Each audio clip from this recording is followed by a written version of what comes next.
Yeah, there has been lots of different sectors within the software field. Like some do development, some do testing, some do quality testing and whatnot. Like then there is AEM. So why should anyone choose AEM? Uh, it's what I suggest is uh, the technology change with the time. Every time there will be Yes. something new. Mm. So we shouldn't chase the tool. Like I would not suggest just chase one tool like AEM. I would suggest first go try to understand the actual understanding of the fundamental, like any language, Java or any design pattern kind of thing. Yeah. First try to get that part. The tool can be anything. Once you are good to learn and adapt the things, then you can do work on anything. It's not specific AEM. AEM, if we are choosing in current time AEM, why AEM is we know that current market is moving with the one of the big thing currently going that AI. Yes. So if we talk about AI, it's currently in all application they are trying to migrate new features with the AI or new things that is make more easy in the Yes. AI. Yes. So if we talk about AEM also migrating with the different AI like Sensui, uh, Firefly, and Gen AI. These are the new AI tools available, and that's what AEM integrating with there. And how AEM utilizes it's auto control content authoring. Like usually we do all content authoring manually. We go and we create new page and we add components and we do the authoring for those things and all. So these are something very strong features coming in the AI part that we don't need to do those things manually. AI will take care directly. It will take the content, it will configure, and it will create your pages. And there are all multiple different advantages also with the AI. So AEM, why you choose the AEM? AEM is not just one feature that you are utilizing.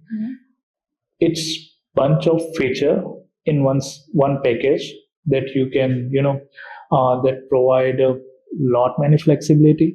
So if we talk about the AEM, it provide at at one location front end, back end, and content management system with a strong feature. Now, when I talk about the strong feature, what are those strong features? So, if we talk about the AEM as a cloud service, so AEM cloud service provide strong feature like always on. There is no downtime. Always on. Okay. Always on. Always available. There is no downtime. Okay. Always update. You don't need to do any manual process or any update new service package or anything with the new feature. Always update. That means there is daily basis update goes in backend, and that will not do your server down. Okay, so these are strong feature. Always on, always update. And apart from this, AEM provide very strong features. So strong feature like I added that when you have new domain need to be added. So AEM, one platform is providing you everything that you can go there. You can do your domain onboarding process. You can add your domain. You can do the certification added to the domain. You can make your domain up. You can handle your different domain policies like what should be the cache duration, what type should be cache. These all features are part of the dispatcher. When we come to the another feature, then AEM provide workflow process. Workflow process is something that you want to perform some activity step by step. Like just take an example. You have created some content. Now you want to publish the content, but as an author, you cannot publish content directly. It should go to approval step for some level. Okay. So just take an example there, two or three level. First, it should get approved from there, then it should get published. Okay. So once you there can so again, where you have author, you should not have another access apart from just initiating the authoring the content and initiating the workflow. So AEM provide user groups Then Yeah. you can define the user with the different permission. That this user will have this permission. This user is author. This should have this many permission. This is the another role. So this may have some extra permissions Yeah. like that. So as a admin will have all permission kind of thing. So you can just do some authoring in the page level, and then you do the publish. Okay, Okay. but you cannot do direct publish. So you initiate one workflow. Now that workflow will go for another approve. If Yeah. they feel okay, the content is good, then they will approve and it will go for next step. So that's how it's another feature. Another, we talk about the experience fragment. Experience fragment is nothing one small unit of HTML page, but it helps to to reuse at multiple places, kind of thing. We talk about any application, you will see very common thing, header and footer. Yeah. Okay, Yeah. and just take an example. You have 10,000 pages. Yeah. You are not going to 10,000 pages and add that header and footer manually each and every page. Yeah. Okay. Okay. The component will be used everywhere. Yeah. So even the component also, you cannot go to 10,000 pages and adding components separately. Oh, yeah, yes. Yeah. True. Okay. So when we talk about the experience fragment, these are something very strong feature that you can simply create another experience fragment with the name of header or footer. You can use those header and footer in template. Template is nothing but the structure of page. Whenever you create new page, you use some type of structure. You can create n number of template with the different business requirement. This should be the layout. This should be layout. Like my home page will look like this. My product list page look like this. My about us page look like this, or my PDP page look like this. So we do the different type of layout for different pages, right? So we can use the template in AEM, and those templates are something we can use those specific experience fragment. And once we create any page using that template, the header and footer will be by default there. Okay. So we don't need to create again and again. Yes. So time efficient. Right? Time efficient, and these are very strong. Another advantage is the query builder that do the searching across the AEM database. Okay. So there are more features in AEM. We talk about its long list. Yeah. But yeah, if we are choosing the option, then there are.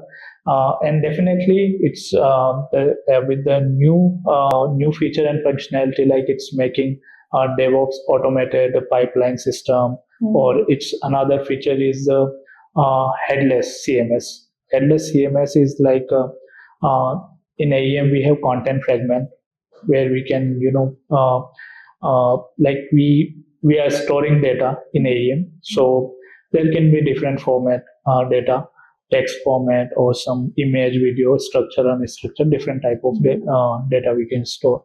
So another content fragment is another type of, we can say, asset, another type of data. There we can create one model, and in that model we can define the structure of our content fragment. So in model we can define this. I want this 10 type of data, like any hotel related we can talk.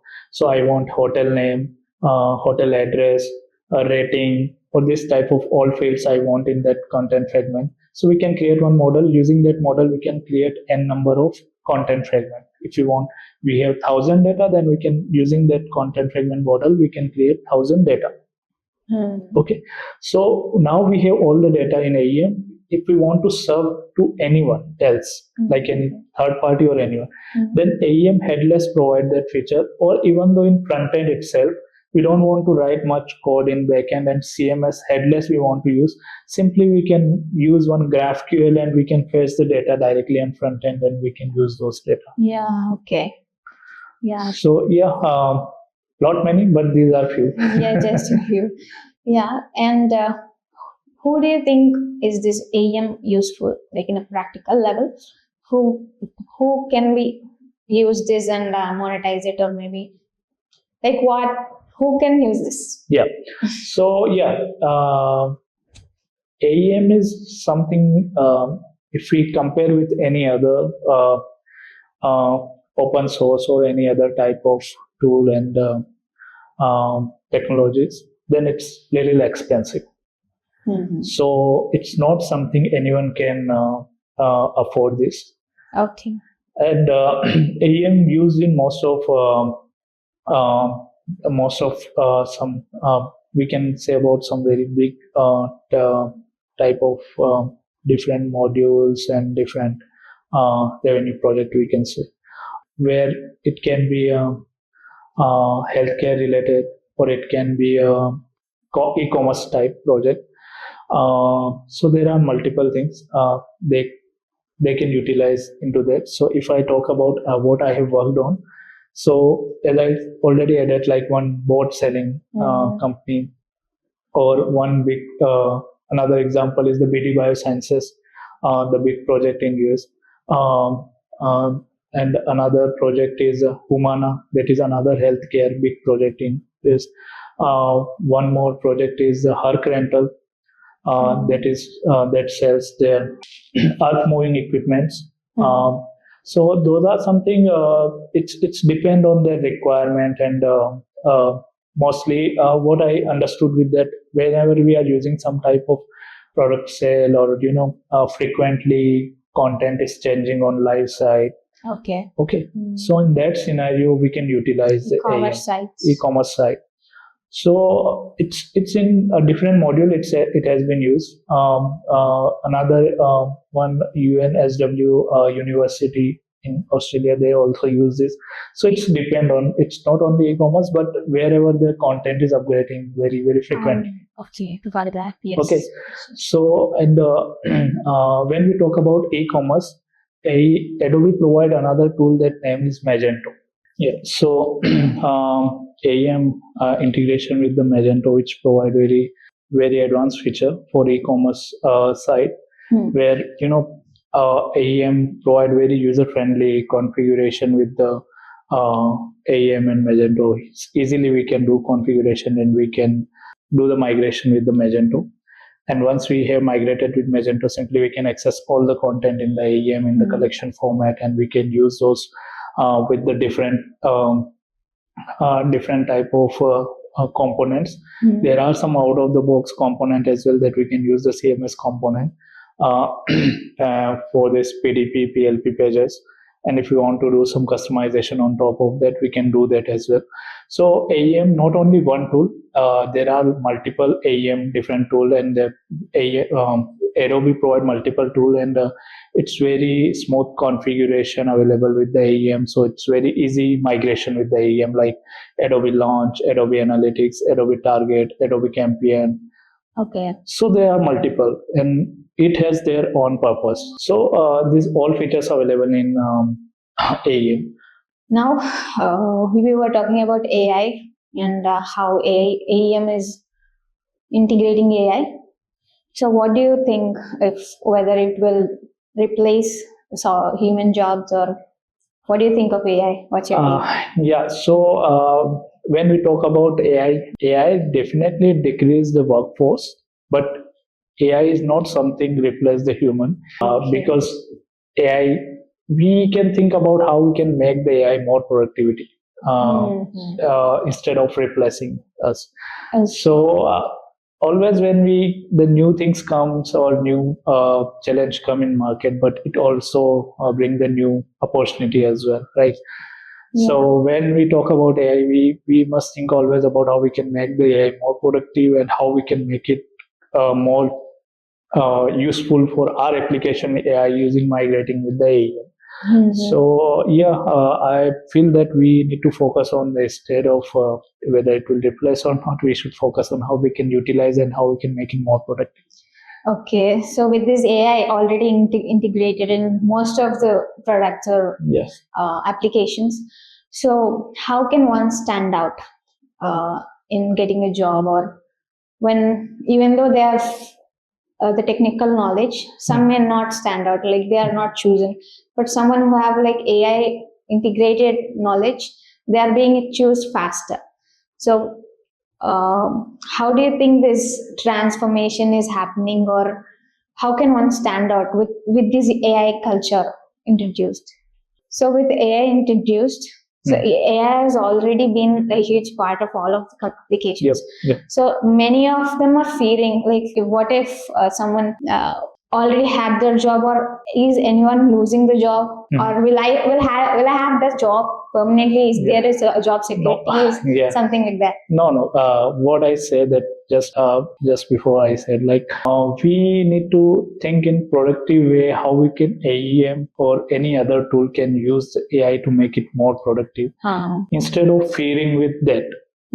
Because fear is not the solution for any problem. So first when we talk about this, we need to understand the actual fundamental of anything what we are working on. Either it's AEM or any AI tool or anything that we are learning or working on. First, we need to understand the actual fundamental, the use of that, and we need to make it the more productive. So instead of fearing and just thinking about it may impact or it will, we need to upgrade ourselves. We need to upgrade ourselves with the time and with the technology. So and what should be our attitude? I would suggest that it should be always learning and adapt new things and adapt the work which is going in current industry, and also like be honest with yourself that when you are working or learning, so it's something you have to make some mistakes, then only you can learn from them. Yes, Right. that's true. So I suggest that instead of just fearing or just that it may replace us, we need to focus on how we can utilize and what additionally we can do more innovative using those things. Make best use of it. Yeah. And stand out like that. Yes. Yeah, that's really insightful, Harish Garu. And now we want to talk more about students and their career. Most of them are graduated, still looking for jobs. Some get placed, and most of them don't. So how do you advise them? What advice do you give them with starting out into this software industry? Yeah. So for students who are looking or who are about to complete their graduation or who has done and they are looking job. So whenever we talk about this technical skills and all, definitely the communication and the team collaboration is one of the very important role plays for everyone. So when we move to the before technical skills, we also take care of these very very basic points, and everyone should focus on these things, that they should be the communication should be more strong, and there should be a good collaboration with the different teams or with the whenever they are connecting with anyone, so they should have good networking. When we come to the technical perspective, then as I have already added, instead of chasing any tool, we need to focus and understand one technology. We can say either it's Java or any design pattern or any specific language. Like also we need to try to understand that what is the current industry flow or current industry is involved. Like we talk about the AI. So we also need to think about whatever we are working on, how we can utilize those features with our current technology or tools, whatever we are using. So the student need to focus on those points. And one more point that I have already added, again I want to add that make mistakes early so that you can learn from them, and be honest with yourself, don't fool yourself. So yeah, these are very basic funda, and definitely the consistency makes a matter. So when you are looking for something, you should be always proactive and should be behind for that, so then only you can get. So it cannot be go like part-time, right? Yeah. So these are very very important part plays. That is brilliant. And they have a friend who has graduated, and then immediately after that he got with an accident, and he had to stop. He was bedridden for a few months, and there's a break after graduation, like 1.5 years, I guess. So after that, there's a gap. So how do he start with his career from scratch? Yeah, so when we talk about the gap, even I too have some of friends. They were initially preparing some other exams, or they were doing some other activity instead of joining the job. Then 6 months, 1 year break is something that can be you can explain that because of learning perspective. But what at the end matter is when you start something new, or just you want to again go to the IT industry, then definitely you need to be again start with what the basic technologies. Okay, so you must be again start from the basic fundamental of the whatever technology you want to move in. And apart from this, you need to be a more proactive whenever you are getting any new requirement or anything. And when you are learning, your focus should be on the fundamental of any technology instead of going with any tool or anything. You should know the purpose of the Yeah. language. And another thing should be you must be flexible whenever you are starting. Yeah. You cannot be go with your own conditions. So you should be more flexible with the requirement and whatever things you are getting. So yeah, and just make it consistent in with the time. Definitely, you will get a good option. Do you have any recommendations of job platforms that are really effective? They could get a job from there. Like, what do you recommend? Current job platform, we know multiple job platforms are there, and those can be useful in all different ways. So like if we talk about the LinkedIn or Naukri or Indeed, these are many or any other job platform as well. So we know most of using to prefer the experience resource only. So for a person who are going from as a fresher or as a start, they can use this platform, as well as they need to use any, like either they have any company, any service based or product based company. We also need to do our registration on their career websites. Also makes with the time when you are learning, just don't focus on learning just part of some technologies or something. Work on some real-time POCs so that you can prove yourself. Do update on e-commerce site like LinkedIn, that upgrade your POCs that you have done that part or this part. Also, just don't focus on certification. Also focus on what exactly the problem solving works. So these are very basic points that makes huge difference when it comes on real-time platform. Yeah. So that's how they can get recognition. Yes. Okay, and can get some platform to work. At the end of the day, it's solving problems. Yeah. Everyone has to solve a problem. So they could even start with a startup, right? Most of them, like, they want to jump into bigger companies. Sometimes it may not be possible. Startups are really a good idea. They could want to start a career that they can be involved in multiple sectors, fields. So they'll be having diverse knowledge. That's also a good option, I believe. Yeah. And what's the final advice you would want to give the further coming generation of software engineers? Yeah, so I would like to suggest first thing that in industry, technology frequently get changes. So your attitude for learning and adapt new things matter a lot. Once you are ready to learn, always, or ready to adapt new things and